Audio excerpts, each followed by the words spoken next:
This episode is brought to you by Great Northern Viking Festival. It's not just a festival, it's a feeling. Great Northern Viking Festival is where adventure comes alive, where the spirit of the North brings people together for something unforgettable. We're sounding the horn and calling out for all volunteers, partners, and sponsorship. Step in and start your saga. www.greatnorthernvikingfestival.com is where you can find all information on tickets and sponsorship and volunteering opportunities. All of our social medias are also Great Northern Viking Festival. It's 1983. The 13-inch television is sitting there, beveled gray screen, 2 sets of round knobs to navigate a limited selection of channels. It's time. Even at a young age, the little boy knows exactly how to navigate such a sophisticated piece of equipment. He pulls the knob, waits for the screen to light up, and turns the dial until it reaches channel 13. He turns and traverses the shag carpet like an adventure through a forest of thread. He's small enough that even the couch feels like a mountain, although he is big enough to hold a plastic sword like it means something. From the edge of the cushion, he leans forward, eyes locked on the screen, muscles he doesn't have yet tense like he's about to charge into battle himself. And then he hears it. "I have the power!" It hits like thunder, the sword lifted high, like something ancient has just spoken out loud again after a long silence, even though his young mind doesn't understand it yet. But he feels it. He thinks he's watching a cartoon, but he's actually watching something much older. Because the story of He-Man, it doesn't begin in 1983. It begins in the Viking Age. If you've been with us for a while and enjoy the content, this might feel like a bit of a departure from the norm. However, episodes like this have been in the works for some time. Most sit on a sideboard of episode ideas, but the reality is that the Viking Age has influenced modern pop culture in many ways that we're aware of, and some that we're not so aware of.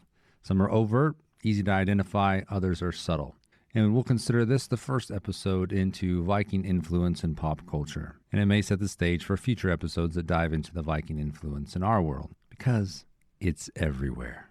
Not just Marvel, but Disney, Pokemon, video games, PC and mobile, and that's just the beginning. Now, before we go any further, let me set the tone for where we're headed, because this isn't an episode about a cartoon. We're teaching something much deeper. We're following the lineage of power, how the idea moves through time, and it reshapes itself in every generation that it comes into contact with. We're talking about the Vikings, the Northmen, or those that were scattered throughout Scandinavia, Iceland, and Greenland during the Viking Age. Well, they all come from Germanic tribes, which is where we get the barbarian archetype, He-Man included in that. These towering, muscular figures that look like they belong in the Viking Age, rooted in Germanic tribes and Scandinavian people. They're big, they're strong, and they look like they are Vikings. So we'll start by talking about where He-Man actually came from, because if you dig into the origin, into the creators, the design process, and the early concepts, you'll find something surprising. There's zero evidence that He-Man was intentionally inspired by Vikings. There are no runes, there are no sagas, no deliberate connections, but if you look closer, and we will, something else begins to emerge, because even though it wasn't the creator's intent, the connections are undeniable. It all echoes something far older and very much rooted in the stories of the North. So in this episode, we're going to uncover those parallels, and more importantly, why they exist. Because by the end of the episodes, you won't just see He-Man differently, you'll see how the Viking Age still shapes heroes that we create today. But here's the reality about He-Man, the one that most people don't know. He-Man wasn't dreamed up by a lone genius in a lightning storm. There was no moment where a single creator was sitting at a desk, pondering, thinking about a superhero figure, and then all of a sudden had an epiphany and says, "Oh, I have it." No. He-Man was forged in a boardroom. And then, somehow, accidentally, he became an entire generation's iconic symbol. It's the early 1980s. So picture it, under fluorescent lights, coffee in styrofoam cups, and endless corporate deadlines. Mattel executives were staring down a problem. The toy world was evolving, and fast. Kids didn't just want toys anymore. They wanted entire worlds, stories, characters that feel larger than life, something they could step into. Kerner had Star Wars. Hasbro had G.I. Joe and Transformers. Mattel, it had Barbie and Hot Wheels. But at the time, there was no world attached to either. Sales were slipping. Mattel needed a champion, something bold, something muscular and unforgettable. The plan was to create a toy and then build the backstory. In the boardroom, there was a team of 3 distinct architects. These were not myth makers. They weren't historians. They were designers, artists, and storytellers. And they were up against fierce competition and trying to hit a deadline. If they failed, Mattel might not exist today. Mark Taylor, the artist, he begins to sketch. He pulls from his imagination. It's instinctual. It's not based on research. He draws out a barbarian physique, places the character in a world that feels ancient yet fit for the gods. Eternia. Eternia takes shape, not as a carefully studied mythology, but as an expression of his imagination. Ruins, beasts, strange technology, all fused a sophisticated ruling class and utopian society. It feels old and idealistic all at the same time. Then comes Roger Sweat. He takes the images and the concepts and begins to mold and shape the character into a visible, tangible representation of possibility. He presents 3 prototypes, massive, muscular figures, no backstory, no lore, just larger-than-life strength. One of those prototypes stands out. With the groups eyeing the possibilities, 1 is removed and then 2 are left. They go back and forth, the room is divided, it's 50-50, so they turn to Sweat and say, "You choose. You're the tiebreaker."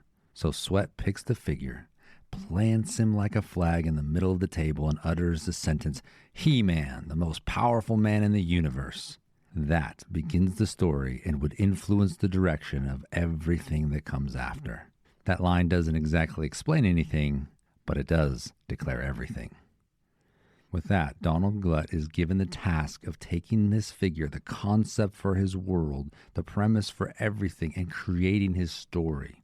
Where did he come from? Where is he going? What obstacles will he face? And what problems is he trying to solve? Who are his guides to help him along his path? And who's the antagonist or the villain?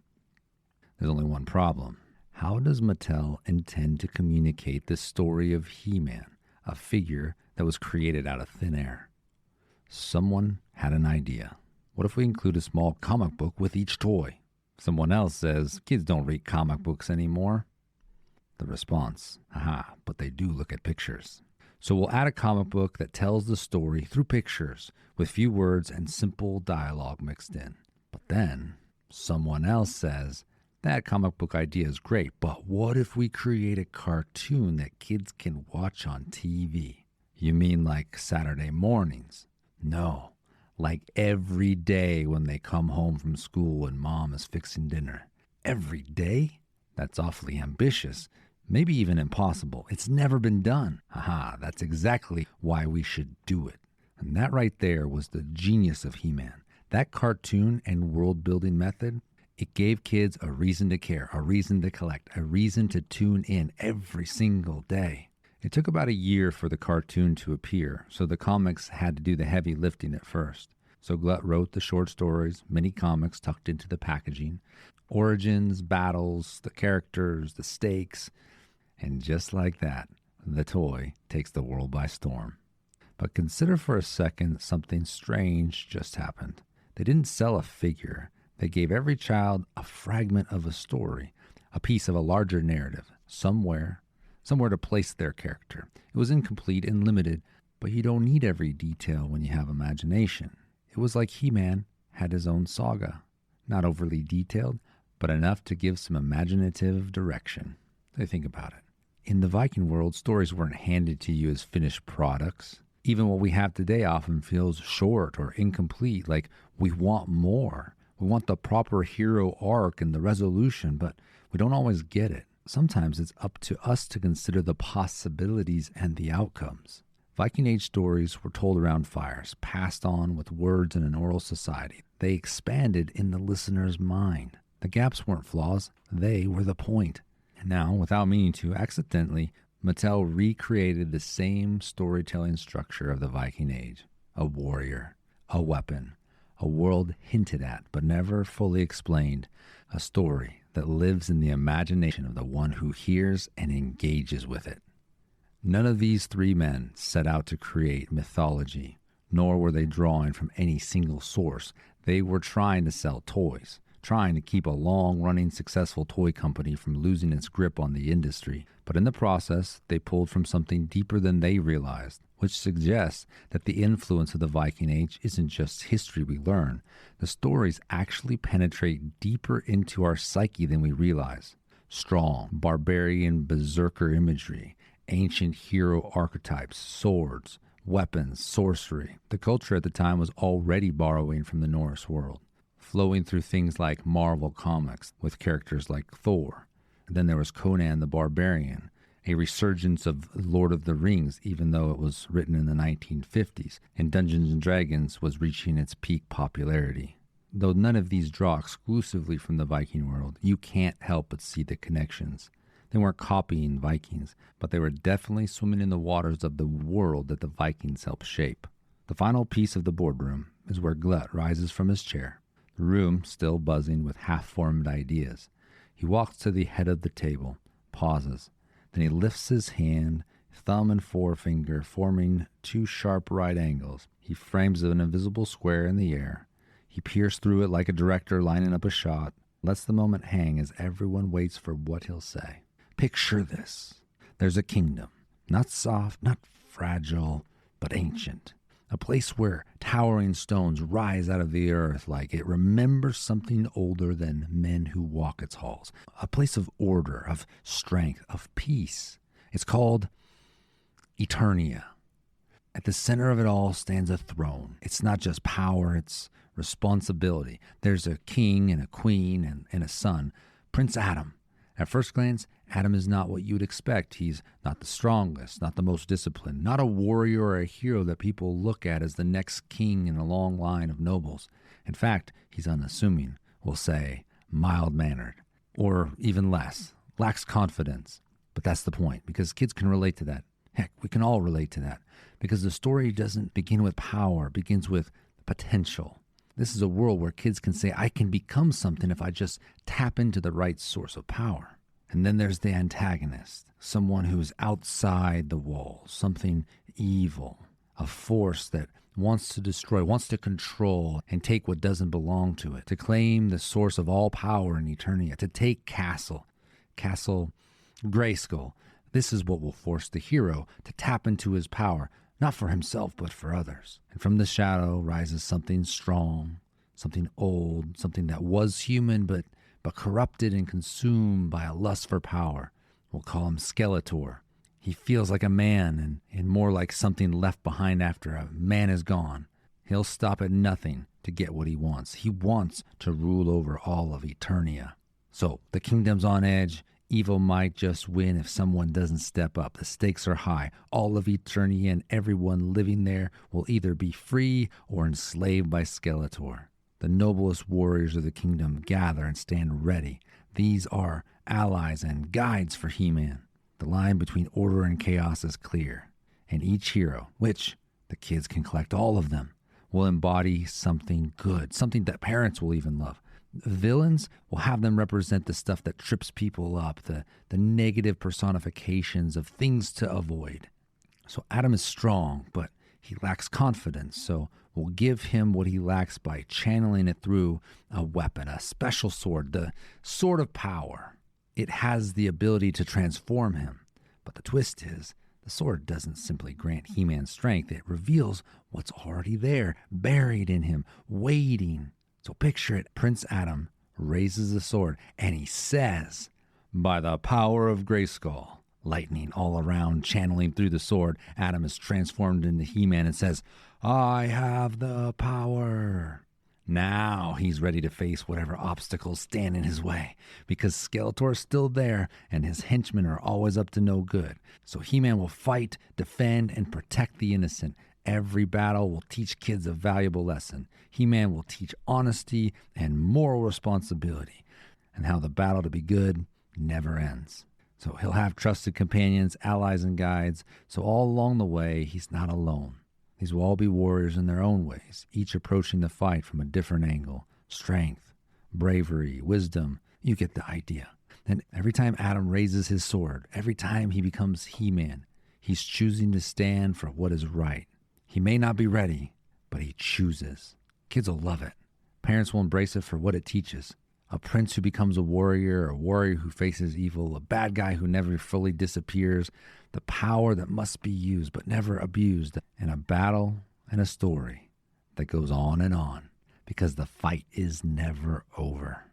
And now that you know the story of the boardroom, the pitch, the concept that created the action figure, the cartoon, and the live action adaptations, it's time to look closer at what it resembles. Here's where things get interesting, and maybe there's some unexpected twists in here as well, because when you look at the men who created He-Man, Mark Taylor, Roger Sweet, Donald Glut, you don't find Viking scholars, you don't find men buried in Norse texts. No, you find toy designers, artists, storytellers, men trying to build something cool, something powerful, something that would sell.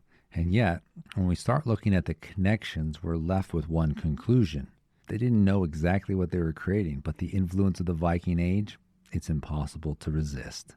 So look at what they made.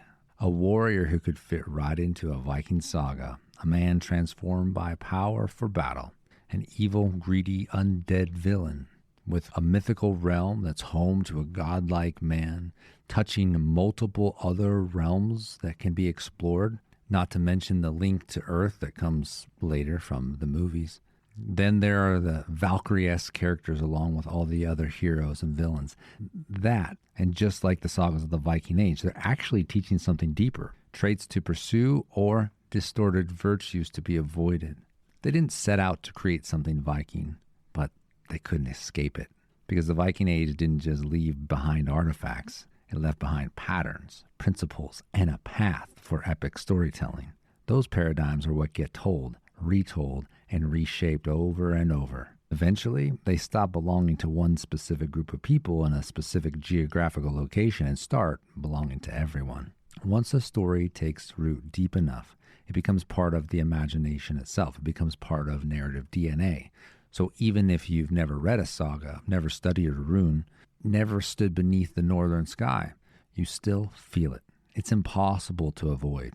The threads of storytelling and elements of the Viking Age and their mythology, they permeate deeper than anyone realizes.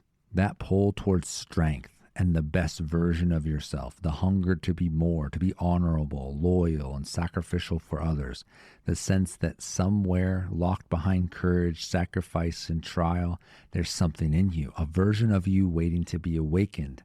That's not just 1980s marketing, that's ancient. He-Man isn't proof that the Vikings inspired a cartoon. He's proof that the Viking Age never completely disappeared from people's hearts and imagination. And once you start seeing it, you can't unsee it, because He-Man is just one example. You'll find it in our movies, in our games, and modern heroes that we cheer for. So if He-Man wasn't intentionally Viking, why does it feel like it? Because once you stop asking where it came from and start asking what it resembles, the parallels begin to reveal themselves. We've walked through where He-Man came from, so let's now step into what he resembles. Because this is where things stop being coincidence and start feeling like we've heard this before. Eternia is He-Man's world.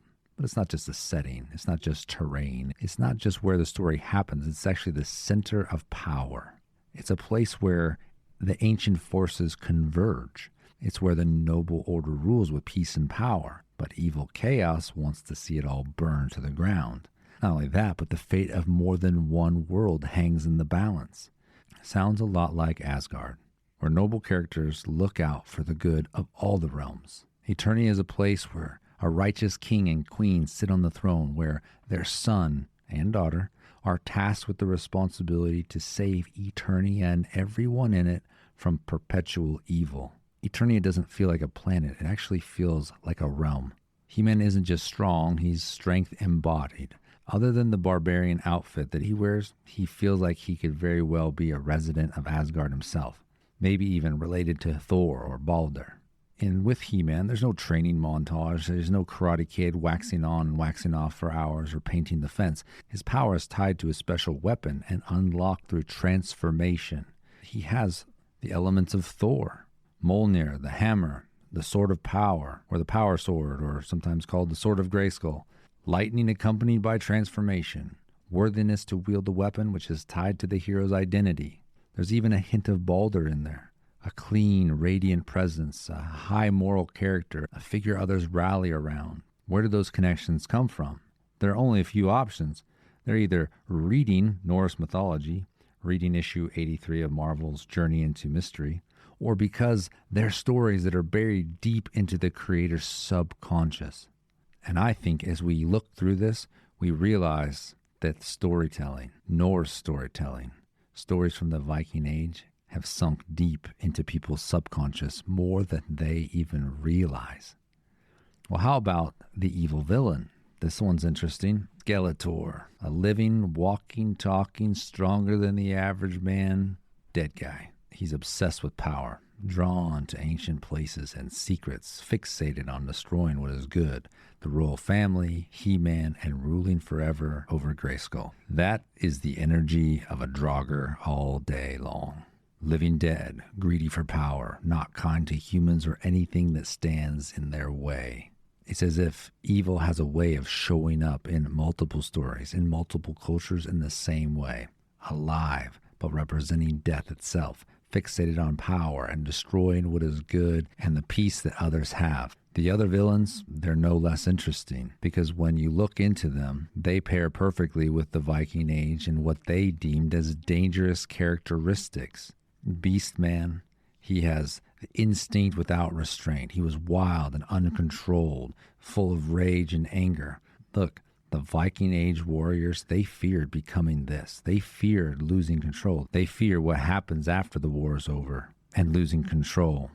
Evelyn is all about wisdom twisted into manipulation, cunning, crafty, sneaky, attempting to control and gain power, a backstabber, someone who wants to turn your own people against you. And then there's Trapjaw, hungry for power, power that corrupted him and made him no longer recognizable as a human.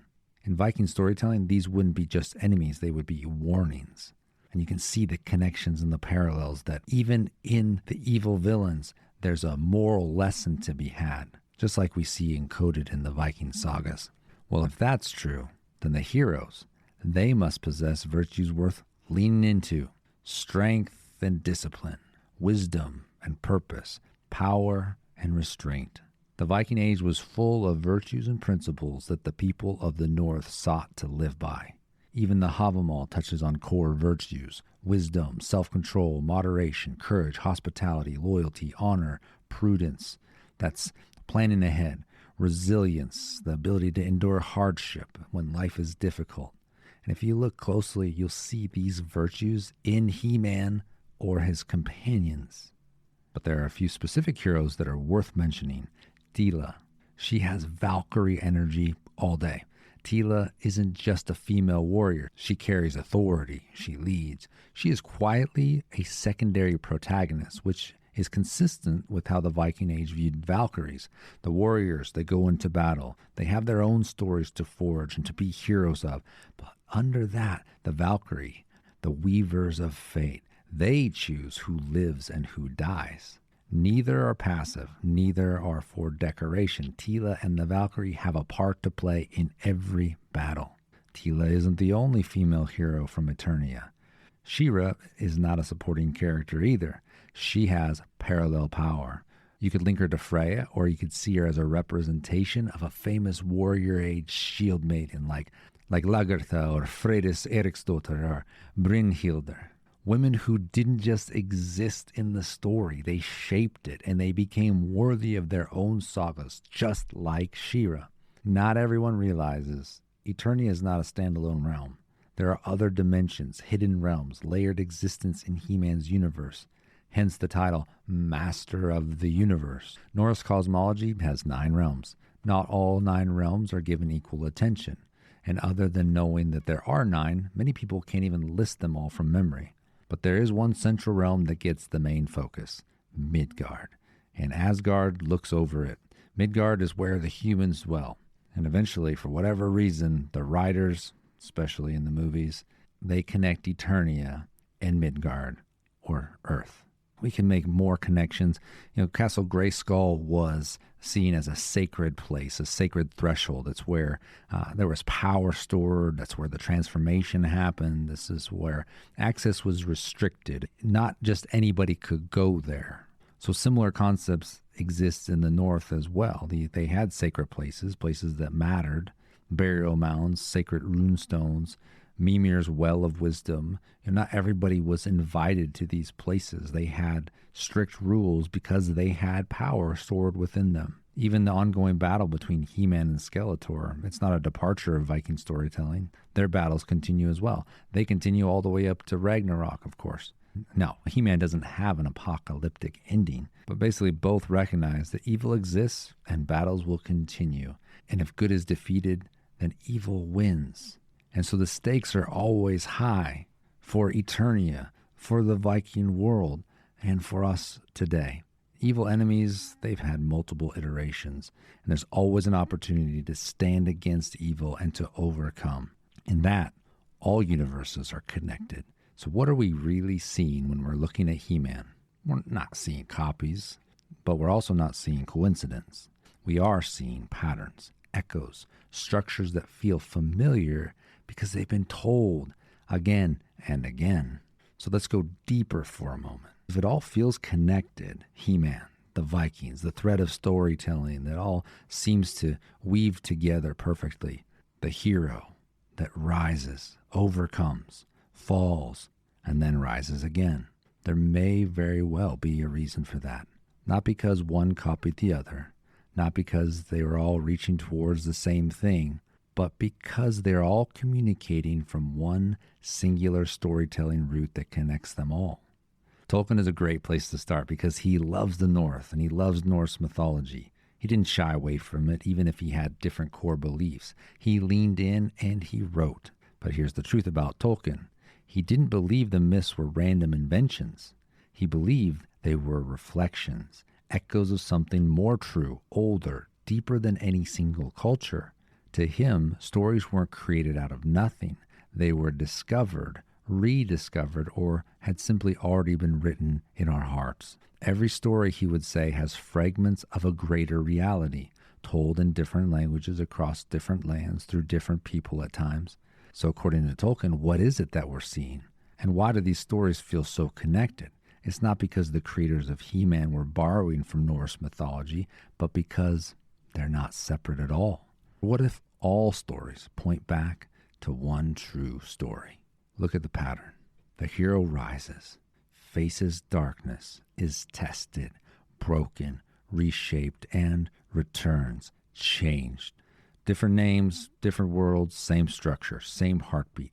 The Vikings, they didn't invent the pattern, but they made it awesome. They carried the tradition forward. They told it in their way, through sagas, through the gods, through warriors and fate. The Vikings didn't invent the story, they preserved it. And we seek to preserve theirs. Which means when you watch He-Man or any hero rise against the darkness, you're not just watching entertainment, you're watching an echo of something older than Eternia, older than the Viking Age, something that has been told and retold because it's true.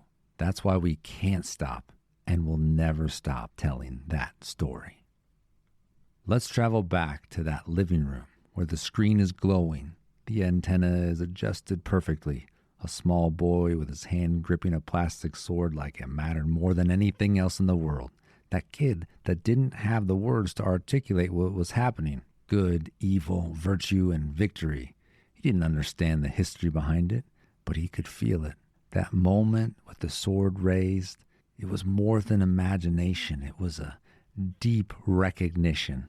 Something older than a cartoon, older than a toy, older even than the Vikings who carried it forward. A story about becoming something more. That there is a destiny, that we all have an ability. And for some, maybe that ability is just buried deep inside. Maybe it's stuck under self-doubt and lies that we've been told or we tell ourselves. It's a story about tapping into the source of power that exists outside of yourself and leads to a person becoming more alive than they ever could without it. And then, once the power is part of you, you use that power to stand against the darkness, to do good, to use strength, not just to win, but to protect others, to lift others up. The Viking Age is part of pop culture, and we'll talk more about the connections and the parallels and the influences and why, over 1,000 years later, the Western world is so enamored with the Viking Age. But in the meantime, what I'd like from you is to continue the conversation, to discuss He-Man, the parallels to the Viking Age, the newest movie. Share if you've seen it. The comments section is a great place to unpack all of these things. If you've seen the movie, please tell us what you thought. Thank you for listening to the show. It's such a privilege to be able to do this for you. If you enjoy the show, then I'd appreciate your support. Hit the like button, share an episode, and comment. All of that helps boost engagement and helps us out in the algorithm. There's no cost involved for any of those things. Just a few seconds of your time, and it'll go a long way towards helping this show reach more fans of the Viking Age. So until next time, be bold, be strong, and awaken the Viking in you. Thank you for listening to this episode, and make sure you check out Great Northern Viking Festival for an opportunity to bring your own saga to life. You can find them on all major social media platforms or at greatnorthernvikingfestival.com.